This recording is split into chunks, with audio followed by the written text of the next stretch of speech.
Pernah gak sih kalian cuma dapat chat, okay, noted, atau bahkan dibaca doang? Terus tiba-tiba kalian overthinking. Did I do something wrong? Dia marah kali ya? Tone aku salah kali ya tadi?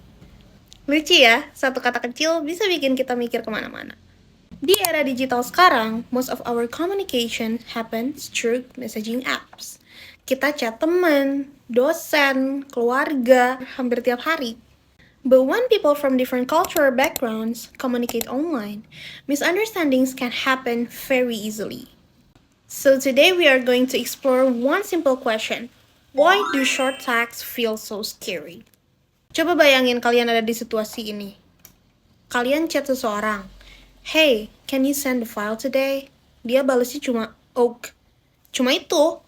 Okay. Buat sebagian orang itu artinya, "I understand. I will do it. No problem." Tapi buat sebagian orang lain, rasanya itu kayak dingin, kayak jutek, kayak marah, kayak jahat banget. Why does the same message create completely different emotions? Let's look at this from intercultural communication perspective. First, kita harus paham cara kerja komunikasi digital. Kalau kita ngomong langsung, kita nggak cuma pakai kata-kata. Kita pakai tone suara, pakai ekspresi, eye contact, and also body language. And these are called non-verbal cues. Tapi di chat, semua itu hilang. Kita nggak bisa dengar suara, kita nggak bisa lihat ekspresi. We only see words on a screen. Akhirnya, otak kita mulai menebak-nebak emosi di balik pesan yang mereka kirim. And sometimes, those guesses are wrong. Makanya, misunderstanding di chat itu sangat mudah terjadi. Sekarang kita masuk ke peran budaya. Culture strongly influences how we communicate. Di beberapa budaya, being direct and brief itu dianggap more efficient and more professional. So, short reply means clear and efficient. Tapi di budaya lain, komunikasi itu diharapkan terasa lebih hangat dan juga friendly.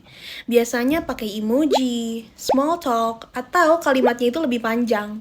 Makanya kata okay bisa dianggap sopan di satu budaya, tapi terasa dingin di budaya lain. So the problem is not the message, but the problem is the different expectation behind it.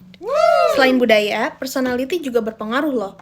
Menurut 4 classical temperaments, orang itu punya gaya komunikasi yang berbeda. Yang pertama, ada sanguin.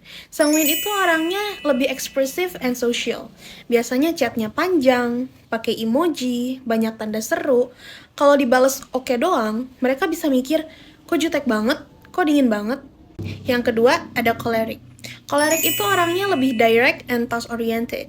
Mereka lebih fokus ke hasil. Jadi chat singkat itu efisien buat mereka. Oke aja udah cukup. Yang ketiga, ada melancholic. Melancholic itu orangnya formal dan detail-oriented. Mereka cenderung lebih serius, singkat, dan juga rapih. Reply pendek itu bukan berarti marah, tapi karena mereka itu ingin lebih jelas dan tepat aja. Yang keempat, ada phlegmatic. Phlegmatic itu orangnya calm dan minimal. Mereka itu santai dan tidak banyak kata-kata. Kadang bales sip atau oke aja itu udah cukup buat mereka. Jadi, kadang short reply itu bukan berarti marah, it simply reflects someone's personality. Tapi sayangnya, kita sering langsung berasumsi, he is rude, she doesn't like me, they sound angry. Padahal itu hanya assumption, not facts. Kita membuat stereotype berdasarkan gaya chat seseorang, dan ini bisa bikin misunderstanding yang sebenarnya itu nggak perlu. So, how can we communicate better? Yang pertama, jangan langsung overthinking saat kamu menerima short message. Short reply doesn't always mean negative emotion. Yang kedua, selalu ingat bahwa budaya dan personality itu mempengaruhi cara orang berkomunikasi. Dan yang terakhir, yang ketiga, kalau kamu ragu, clarify instead of assume. Kadang, kamu menambahkan satu emoji senyum atau sedikit kata tambahan juga bisa membuat komunikasi kamu jauh lebih hangat. In intercultural communication, understanding differences is the key to avoiding misunderstandings. Maybe short texts are not actually scary. Maybe we just need to understand them better. Thank you.